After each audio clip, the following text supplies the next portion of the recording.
Jai Hind Defense aspirants, welcome back to my channel SSP Success.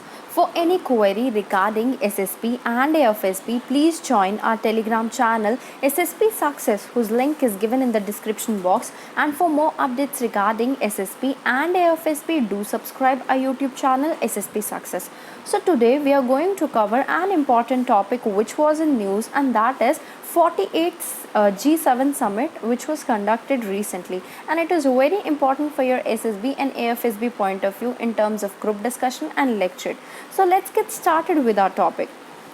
See why it is in news. Recently हुआ क्या है, 48 G7 summit जो है जिसमें Indian prime minister Narendra Modi ji को invite किया गया था G7 नेशंस के द्वारा, सो दैट क्या किया जा सके, जो क्लीन एनर्जी टेक्नोलॉजीज़ है उसको टैप अप किया जा सके into the emerging technologies in the country. जो G7 की प्रेसिडेंसी है 2022 के लिए वो जर्मनी ने होल्ड की है। जर्मनी प्रेसिडेंसी ने इनवाइट किया है Argentina, India, Indonesia, Senegal, south Africa को G7 समिट में। अब देखो G7 समिट के मेंबर कंट्रीज़ की बात करें तो Canada, France, Germany, Italy, Japan, United kingdom, United states जो हैं ये मेंबर कंट्रीज़ है G7 के। क्या है ग्रुप ऑफ 7 ऑर्गेनाइजेशन, उसके बारे में बात कर लेते हैं। देखो ये एक इंटर गवर्नमेंटल ऑर्गेनाइजेशन है जिसको फॉर्म किया गया था 1975 में। ये ब्लॉक जो है ये पूरा ऑर्गेनाइजेशन का वो एनुअली मीट करता है सो दैट कॉमन इंटरेस्ट या फिर इश्यूज़ को डिस्कस किया जा सके, जैसे global economic governance, international security, energy policy. जो G7 कंट्रीज़ है जो कि मैं ऑलरेडी आपको बता चुकी हूँ, UK, Canada, France, Germany, Italy, Japan and USA है।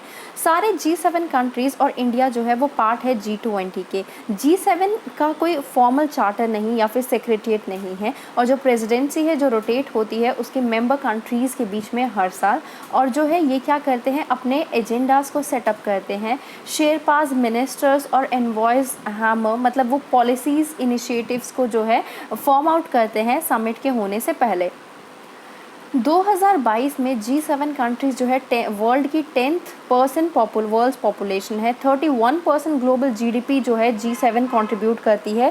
21% ग्लोबल कार्बन डाइऑक्साइड एमिट भी इनके द्वारा किया जाता है according to the summit website.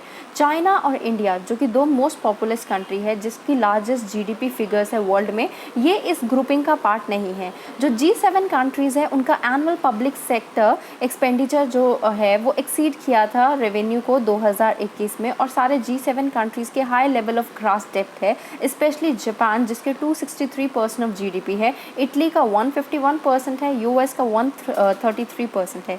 G7 countries जो है वो इम्पॉर्टेंट प्लेयर्स है ग्लोबल ट्रेड में। USA and Germany in particular, क्योंकि ये मेजर एक्सपोर्ट नेशन है, दोनों सोल्ड करते हैं goods worth well over trillion US dollar abroad, मतलब जिन्होंने किया था 2021 में। क्या दूसरे हाइलाइट्स रहे हैं G7 समिट के? PG2 G7 ने अनाउंस किया है collective mobilisation of $600 billion by 2027, किसके तहत? Under partnership for global infrastructure and investment, so that deliver किया जा सके गेम चेंजिंग और ट्रांसपेरेंट इंफ्रास्ट्रक्चर प्रोजेक्ट। और क्या चीज़ डेवलप करने के लिए जो मिडिल इनकम कंट्रीज़ है उनमें इंफ्रास्ट्रक्चर को और इन्वेस्टमेंट को डेवलप करने के लिए। Second is life campaign. Indian prime minister ने हाईलाइट किया global initiative for life which is lifestyle for environment campaign. इस कैंपेन का गोल है एनकरेज करना एक इको फ्रेंडली लाइफस्टाइल। तीसरा डिस्कशन जो हुआ, stand on Russia Ukraine crisis. Russia Ukraine crisis ने पुश किया है एनर्जी के प्राइसेस को to high record. Indian prime minister ने एड्रेस किया कि कैसे इक्वल एनर्जी डिस्ट्रीब्यूशन होने की ज़रूरत है Among Us the population of rich and poor nation. जो रशिया यूक्रेन वॉर है, प्राइम मिनिस्टर ने रिट्रेट किया अपना स्टैंड कि एक इमीडिएट एंड होना चाहिए हॉस्टालिटीज़ के बीच में, और एक रेजोल्यूशन निकाला जाना चाहिए by choosing the path of dialogue and diplomacy, और इस वॉर लाइक सिचुएशन को एंड अप कर देना चाहिए। क्या है क्लीन एनर्जी टेक्नोलॉजी? देखो ये रेफ़र किया जाता है कि इस तरीके का प्रोसेस, प्रोडक्ट या फिर सर्विसेज जो रिड्यूस करती है नेगेटिव इन्वायरमेंटल इम्पैक्ट, और किसके तहत? सिग्निफिकेंट एनर्जी एफिशिएंसी इम्प्रूवमेंट के तहत, या फिर हम कहें किसी एनर्जी को सस्टेनेबली यूज़ करना और इन्वायरमेंट को प्रोटेक्ट करना। क्लीन एनर्जी टेक्नोलॉजी जो है वो इंड्योर करेगी इकोनॉमिक ग्रोथ को, कैसे? सप्लाई ऑफ एनर्जी डिमांड को बढ़ा के और इन्वायरमेंटल चैलेंजेस को टैकल करके और उनके इम्पैक्ट जो फेस किए जाते हैं due to other conventional sources of energy और उनके इम्पैक्ट्स।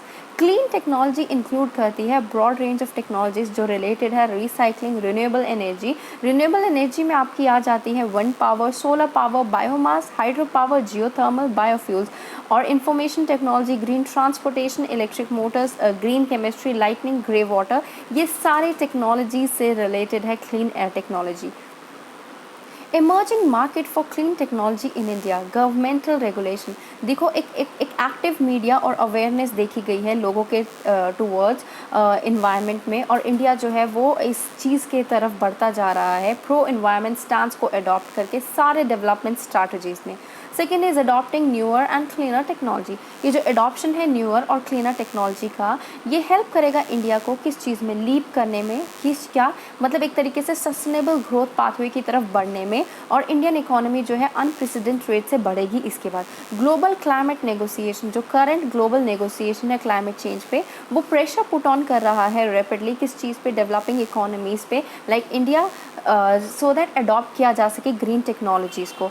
फॉरेन डायरेक्ट इन्वेस्टमेंट, जो इंडियन मार्केट है वो ऑफर करती है strong business prospect for foreign investors. India की जो ग्रोइंग इकोनॉमी है और सर्जिंग डिमांड है फॉर क्लीन पावर, वो स्ट्रेंथन करेगी एनर्जी सिक्योरिटी को और पॉल्यूशन को भी रिड्यूस करेगी। उसी के तहत ऑनगोइंग सेक्टर रिफॉर्म्स में भी चेंजेस लाएगी, और जिसकी वजह से India one of the most attractive destination बनेगा वर्ल्ड के अंदर। किस चीज़ के लिए? इन्वायरमेंट फ्रेंडली इन्वेस्टमेंट के लिए।